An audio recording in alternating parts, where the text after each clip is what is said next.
اعوذ باللہ من الشیطان الرجیم بسم اللہ الرحمن الرحیم۔ السلام علیکم۔ اپنے گناہوں پر شرمندہ ہو کر معافی مانگنے پر اللہ تعالیٰ معاف فرماتے ہیں۔ انسان تدابیر کرتا ہے جبکہ کامیابی اللہ تعالیٰ کے ہاتھ میں ہے۔ انسان کے اندر خوب سے خوب تر اور مفید سے مفید تر کی تلاش کا جذبہ ہر وقت کام کرتا ہے۔ انسان کے اندر شرم و حیا ایک فطری جذبہ ہے۔ ایک اندھا دوسرے اندھے کی قیادت کرے گا تو دونوں غار میں گریں گے۔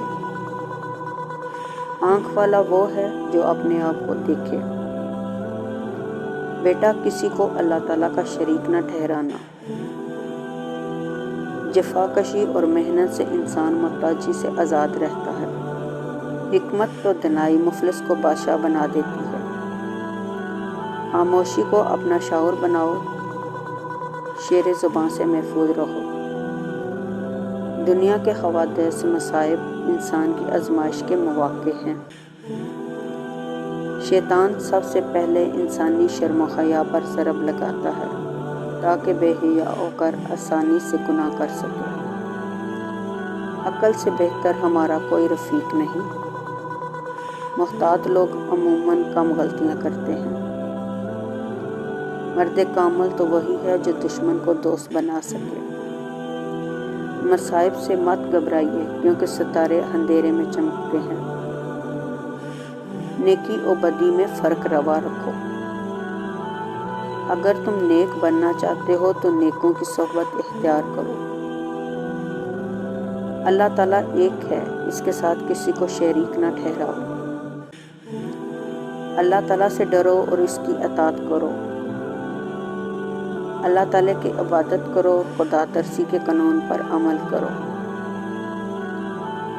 اللہ تعالیٰ کی فرما برداری کرو اور اپنی غلطیوں پر شرمندہ ہو۔ بدی سے دور رہو۔ بری صحبت زہر سے زیادہ قاتل ہے، اس سے بچو۔ جو اللہ تعالیٰ سے نہیں ڈرتا وہ سب سے ڈرتا ہے، اور جو اللہ تعالیٰ سے ڈرتا ہے وہ کسی سے نہیں ڈرتا۔ جو بات معلوم نہ ہو اس کے اظہار میں شرم نہ کرو۔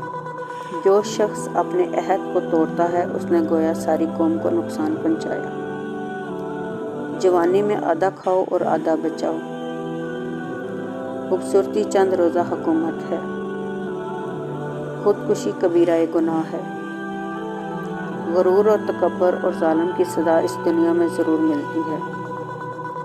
فلاح اور نجات کے لیے حسب و نسب کی کوئی اہمیت نہیں، بلکہ اللہ تعالیٰ کے ہاں تقویٰ اور خلوص نیت کی ضرورت ہے۔ لوگوں کو توحید کی تعلیم دو تاکہ فلاح پاؤ۔ معاشرے میں سیاسی تنظیم کی بنیاد خدا کی حکومت کے دائرے میں رہ کر اچھے کام کرنا اور برے کاموں سے اجتناب کرنے کا نام ہے۔ موت کا فرشتہ صرف بدن ختم کرتا ہے، روح ہمیشہ قائم رہتی ہے۔ موسم بہار ہر زمانے میں موجود رہتا ہے۔ ناامید نہ ہو کیونکہ اس کا نتیجہ کم عمری ہے۔ نیکی کر اور مخلوق کو طریقہ نیکی سکھاؤ۔ شکریہ۔